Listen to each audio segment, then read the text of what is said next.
for 5 minutes for questioning. Thank you, Mr. Chairman. The epidemic of gun violence in this country is a national emergency. You would think that recent events like the attempted assassination at the White House Correspondents' Dinner would shake my Republican colleagues into action, but sadly it did not. In fact, Republicans responded with even less than their usual thoughts and prayers. Instead, they offered a ballroom. A $400 million ballroom, which the Trump administration is now requesting $1 billion for from the American taxpayer. A ballroom promoted by Donald Trump, echoed by Fox News, and amplified by the MAGA influencer machine, quite literally within minutes. It would be laughable if it weren't so deeply offensive. Because if a ballroom is your solution to gun violence, then every student in America deserves one. Or we could actually pass policies that save lives. If you want a ballroom that works, here's what it should stand for. Ban on assault weapons, accountability for gun manufacturers, licensing requirements for gun owners, limits on high-capacity magazines, red flag laws to stop tragedies before they happen, oversight of gun sales, are kids safe in schools and public spaces, mental health support, and community violence prevention. That is a ballroom worth building in this country, because the truth is, I'm rarely shocked anymore. Still outraged. Outraged that instead of action, we get distractions, and it is not normal, and we should not accept it. Before I came to Congress, I fought to keep confiscated and forfeited guns from being sold back into the streets of Phoenix. I did that because Phoenix families don't need more guns cycling from evidence rooms back into neighborhoods. Since then, I've seen the federal agency in charge of responding to gun crime being pulled off mission in a way that I think is shocking.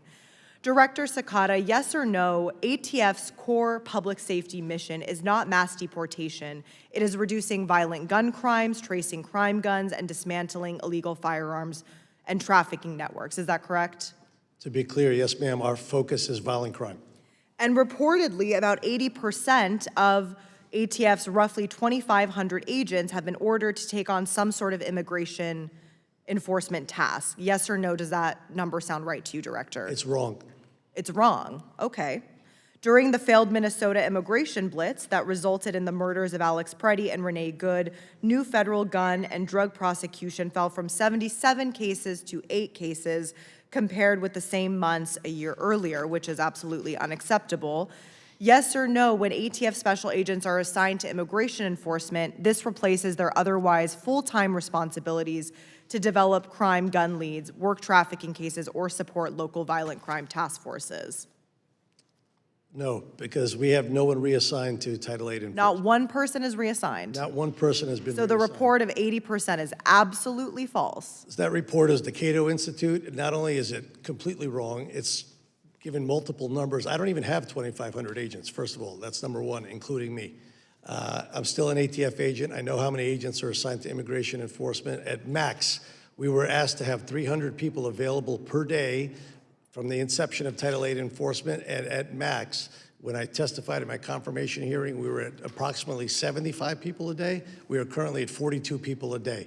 I keep track of that through our field operations, and it's reported up to me daily. So I know exactly how many people. Cato Institute doesn't know anything about what ATF is doing. So is this information that you can present to us in writing or in some sort of formal documentation? I've done that, and I'll do it again. Okay. I want to focus more on Arizona. This is especially important in an issue in a state like Arizona that is a border state. How many ATF agents in the Phoenix Field Division have been assigned to immigration enforcement in 2025 and 2026? And how many total agent hours has that consumed? I don't have that number, but I could get back to you on that. Okay. And I want for you to commit to providing us the number of agents assigned to immigration enforcement, the number of agent hours spent, and any gun crime work delayed or reduced. So it sounds like you are willing to put that in writing to us. Yes, ma'am. Okay, thank you. The record, I believe, is absolutely clear that the Trump administration has made horrific choices, so I look forward to seeing that in writing, because if even one agent is misassigned or reassigned, I think that is a massive problem given that this is a national crisis in this country. Thank you.